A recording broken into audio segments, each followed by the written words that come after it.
How you doing today?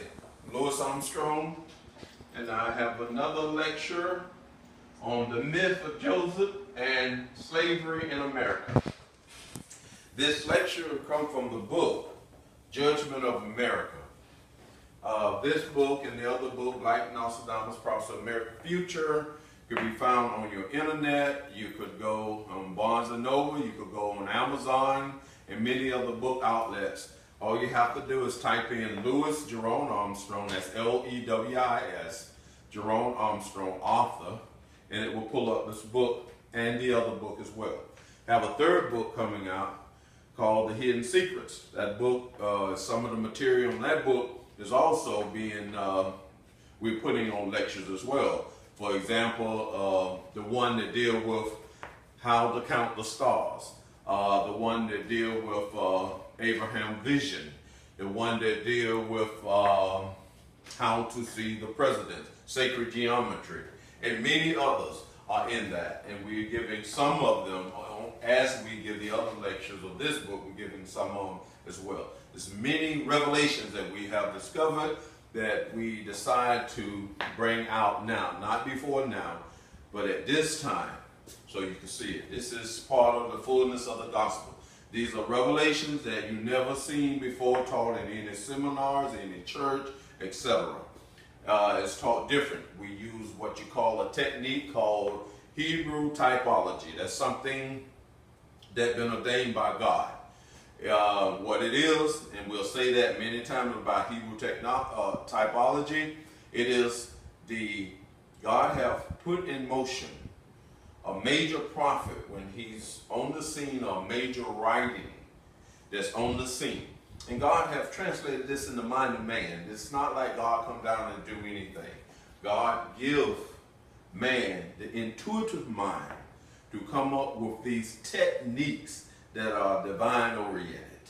And this is what the gospel is all about. The gospel, the Holy Bible, is not God coming down and writing anything.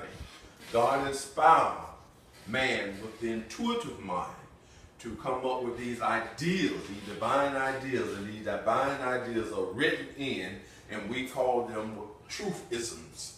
And these truthisms are manifest to us that we can live by and live in a godly environment, consciously moving about doing the will of God. Now, the story of Joseph is found in Genesis, and you're going to find that, I already erased that, but here you go.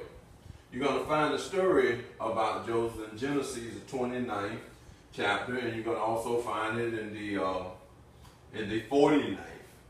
In the 49th chapter, you're going to see Genesis is going to go, and something, when you read Genesis in this area, you're going to see Genesis talk about Joseph in the 37th chapter. You're going to skip him in the whole 38th chapter. You're going to go to the 39th, 40, 41. And it's a reason why it skipped the 38th, because you're going to find out that the 38th have nothing to do with Joseph. And all of a sudden they talk about Joseph and they skip Joseph. Because there's two different stories. There's two different stories about Joseph. Because Joseph is a myth, it's a part of mythology. Joseph is an allegorical writing. Joseph is talking about a bloodline. A bloodline is gonna come through the transatlantic slave trade to our time. Now, why do I say that? Going back to what I said at the beginning. The Bible is an esoteric writing. And what happened, literary scholars who work with divine knowledge understand Hebrew typology. And when they wrote these myths, they wrote them for a prophet in the future to translate. I'm going to give you a good example. Let's deal with an example. You read the story about the prophet Jonah. And Jonah visited to Nineveh. And in it, you're going to see where God say, should I destroy Nineveh? Should I not? And then you're going to find out that God did not destroy Nineveh in that story. Okay, but if you look at history, Assyria fell, also Nineveh fell. Okay, now, if that happened, God don't lie. So what is that? And Jesus said, let's go back up by what was the truthism that put under the character of Jesus. Jesus said the time of the Son of Man would be like the time of Jonah the prophet. So what is he saying there? That means that the history of Jonah going to have a similarity of that particular prophet, going to be similar to the time of the coming of the Son of Man. And in that time of Jonah, that was of the past, going to mirror the Son of Man of the future. So the Nineveh that they're talking about of the past, it was destroyed. So that's not the Nineveh that God was talking about in that chapter. That will not be destroyed. And they will put on sackcloth of ash. That is the Nineveh of the future. And this is what we have to understand. That story was written for the future, for us to understand the time of the coming of the Son of Man. Jesus said it plain himself. The time of Jonah is going to be like the time of the Son of Man. The time of Noah is going to be like the time of the Son of Man. And we have to understand, why do he say that? Because he, in the Hebrew/Egyptian knowledge of mystery system, they understood that history repeats itself and that a Hebrew typology is a genre that is divinely oriented, divinely sought. And this is why Joseph is. Joseph is not a story about someone that was in Egypt, got put into captivity. We got to understand that the Egypt that they're talking about is the power. The Egyptian power is a power that's been handed down through the ages. And most people are not aware of that. You hear the Freemasons and the Rosicrucians and the Shriners. They are beating by the beat of the drum of the Egyptian powers, the Egyptian mystery system. And we have to understand that. And how did that happen? How did that come from Egypt to Greece to Rome to the Europeans? When Alexander the Great conquered Egypt, Bartholomew I wanted to be a pharaoh of Egypt. And when he wanted to be a pharaoh of Egypt, he took on that Egyptian pharaoh, that God image. Because that's what pharaohs were seen as, a God image. And that God image done went all the way down through, turned through what they call, he created Serapis. He created Serapis from the Greeks. Then later the Roman created Mithra, the same attributes, study Mithra, the same attributes of Jesus. Then the Romans come back and create Jesus, Yahshua, and then the European Roman under the same family, the Flavius family, Constantine Flavius, brought Jesus as not only a prophet, a Messiah, but he made him a God. And we must understand this. Jesus wasn't seen as a God before Constantine. He was seen as a God at the time of Constantine. This person was created by them. Now, what am I saying also? Is Jesus not real? No. That's not what I'm saying. Jesus is real. In the other lecture before this one, you will see how I break the name Jesus down. Jesus is real. The Gnostics seen Jesus as someone that was operating with man from the spirit world. The Flavius family, the Alexander, the Herods, and the Flavius family decided to make him a reality. They made him play out a part in the life of Titus, in the Vespasian. And so we have to understand that. And Josephus, who the Christian look at as a famous historian to Christianity, was one that was a turncoat and worked on the Flavius' behalf, and he even studied the history. Josephus called Vespasian and Titus the Christ. And people don't even know this.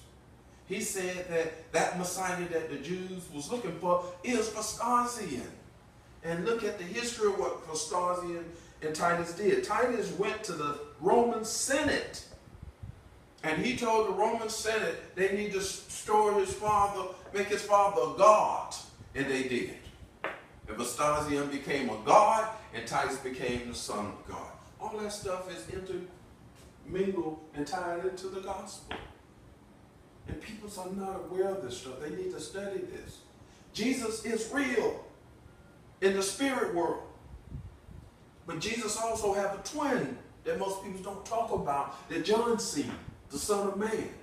That's why John said, one like of the Son of Man.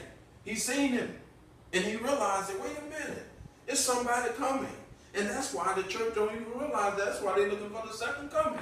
They're actually looking for the first coming to earth, but they don't know that. Jesus had a twin, and many people don't understand that. I don't want to get into that. That's far beyond most Christians. Some of them never heard of that before. So that's far beyond them. We'll deal with that one at another day. Now we're going to deal with Joseph, the myth of Joseph, and slavery in America. Now, what we're going to do, we're going to go with Genesis, and we're going to deal with some, let me see, I'm going to switch it from one side to the other. And Joseph's master took him and put him in prison. Okay, that's the latter part. We're going to deal with this part. Okay. In Genesis, you're going to see Joseph going to be sold into slavery, and the master is connected with Egypt, which is seen as the throne of the Pharaoh. The Pharaoh is equivalent to the Queen of England at this time, because she sees herself as the head of Judah. She's head of the church. And when you go back from the Greeks back this way, from the Pharaoh, Ptolemy, back this way, you're going to see that connection. Okay. Now, because the Egyptian/Jews, or Egyptian/Hebrews was actually one people.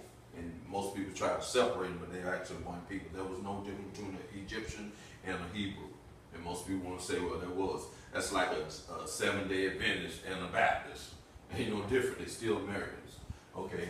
Now, what we're going to see, Genesis 39, 7 through 23, and it came to pass after these things that his master's wife cast her eyes upon Joseph. Now, I don't want to get ahead of things, but this is going to deal with the Equal Rights Amendment and the ERA movement. These are the type of things you're going to see in this. Okay, you're going to see those in this. But I want to deal with something before we get there. And they're going to say, for instance, let's get with this. Joseph is about the royal bloodline that will become a slave in the United States. And most people know, and you can hear some interviewers say, well, some of the peoples of the African slave trade actually was the true Hebrews. You're going to hear that. You hear that in some of the white scholars who deal with Masonry knowledge and etc. You're going to know that. Okay. In Genesis 39, 2-3, you're going to be dealing with, and we're going to talk about, and the Lord was with Joseph. Okay. The Lord was with the African slave. He was with him. Why? Because the ones that they brought over here to America, they came from the Songhai and the Mali Empire. And those ones that come from the Songhai and Mali Empire, those ones came down into Africa when, at different times, not just one time, at different times, when the Syrians warred against Egypt in the upper part of the Palestinian area, which was part of Egypt. When they warred against them, some of them moved down. Some of them moved down in the lower part of vice versa, high part of Egypt. The lower Nile to us is actually the upper Egypt, and the upper part is the lower. But I don't want to get into that, but I hope you know enough about Egypt to know these things, okay? If you don't, study about it. It's very easy to find out. Okay, when they came down to the Palestine area, you had them warring against them, and some of them left those areas. They didn't want to stay in those areas and be subject to the Assyrians, so they went down into parts of Africa. And you had some going into Sudan, some going over in the west coast of Africa, etc. So you had them setting up empires in these different areas. When you had the Assyrian, you had the Medes and Persian come, they did that journey then. You had the Grecian Empire came under Alexander the Great. They did that journey then, and they built the empire over there. And that's how you get the peoples in those areas with the Songhai and the Mali Empire. You had the Mali Empire was in the 1500s, right before, I think in 1591, if I'm not mistaken, when it began to fall. And that's when the Europeans was going into those areas, made war with them, and brought them out into slavery in less than 28 years, from 1591 to 1619 in Virginia, when Governor Yulee got the first, as history say, the first 21 slaves in that area. That's when you had that transition coming to America. These ones that was coming to America, in the beginning, they was royals. They was of the Egyptian or the / Hebrew royals that had to move down to that part of Africa. So when you hear about Joseph, and you see, and the Lord was with Joseph, that particular group of slaves, the Lord was with them. That royal bloodline, the Lord was with them. That royal bloodline then went through the whole procession of the equinox. And so at this time, you're going to find out that Joseph was part of that, of this royal bloodline. The royal bloodline represents Joseph. That's what it is. Was part of that. Then you're going to see it say, and his master saw that the Lord was with him. He knew that some of these people that captured in the slave trade is actually peoples that's connected to God. They're really the ones that study the ancient Hebrew texts and etc. So they knew this. This was no mystery to them. A lot of them knew this. These people were scholars. Some of these people came in the slave trade were scholars. You see them and coming off the slave boat or putting on the slave clothes. These was clothes that they got them, the slave trappers put on them, these raggedy clothes and all this stuff. That's not how those people were dressed. When you see them coming off slave boat and the moving stuff, you see them with all these raggedy clothes on and stuff like that. But you never see them with what they had on when they was captured. For some reason, they ain't gonna show you that one. They want to show you that these people are savages. They had a right to be a slave. That's not the case. These peoples were scholars, professors, lawyers, doctors, judges. They had an empire. Their empire was second to none. They just wasn't so much into military force at that time as the Europeans was. The Europeans have always been a warrior people. And we can see that through history. Now, and it say, and Joseph found grace in his sight. Joseph was a person, that royal bloodline of that slave people was a people that the master of the white plantation owners and the